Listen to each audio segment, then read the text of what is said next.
All right, so when we continue this conversation about spanning trees, and we want to find a minimum spanning tree, we're going to look at the weight of a subgraph. So in a weighted connected graph, the weight of the subgraph is the sum of the weights of the edges in the subgraph.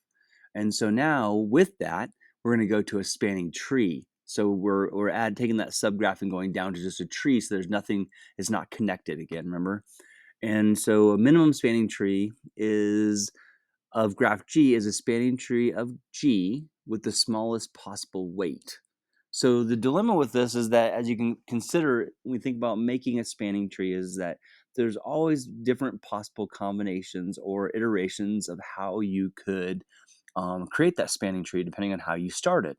And then as you move through with a large number of vertices, will create more possible choices. And so in 1957, a mathematician named Robert Prim designed an algorithm that builds a minimum spanning tree, T, edge by edge. And so we're going to take a look at that inside of this particular video. So his algorithm said, initially let T be be the tree consisting of the edge of minimum weight together with the vertices with which the edge is incident. Let L be the set of all edges that share exactly one vertex with the vertex in T. Choose from L and an edge of minimum weight and include the edge in its vertices T. If T contains n minus 1 edges, then T is the minimum span for G and we are done. Otherwise, return to step 2. So essentially what we're saying here is that you'll always have one less, excuse me, just one second, let me make sure I say that right. Yep, you'll always have one less edge than you do vertices.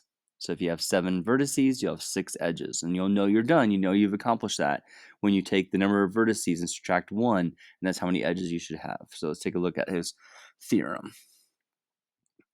All right, so when we approach this starting off, what we're going to do is we're going to look for the shortest edge. That's going to be what we're going to start with. So we have BE is 3 and GF is 3. So since we're going to start with that minimum edge, like I said down here in the solution, we can start with either one of those. We'll start with BE and we'll trace that, the growth. So that trace the growth of T, and so that's T means the edges that we want. All right, so let's take a look at the next slide. We do that. So here we go on. We have that traced right there. So in our second iteration, we realize we look at the figure and that we have edges BA, BC, EA, EC, and so forth. And so we're just listing out all the ones that we have left inside of here. And so with that said, those are all the ones that are incident with B or E. And so to do that, now we're looking for the smallest possible weight. So we notice that we have a minimum weight of either EG or BA, both have 4. And so we just randomly choose one of those and we end up getting BA, which has 4. So we highlight that. All right, that's our first iteration of step 2 of the algorithm.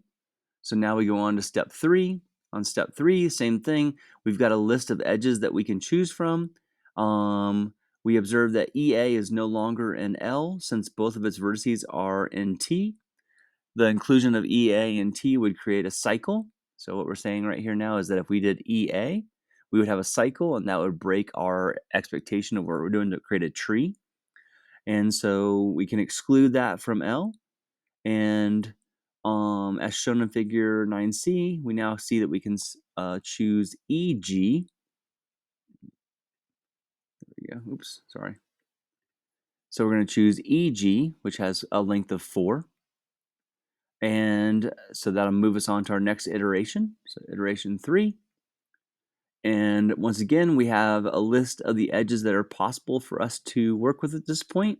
And we notice that going from there, if we chose GF would be a weight of 3 versus going over here and choosing GD, which would be an edge length of 6 or a weight of 6.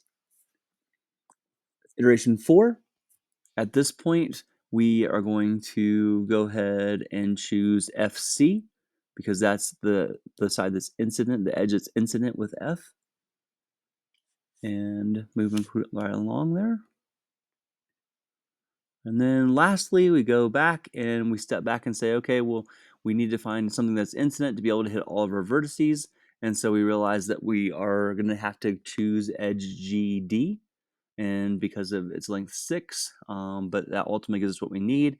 We have 1, 2, 3, 4, 5, 6, 7 vertices, and we have 1, 2, 3, 4, 5, 6 edges.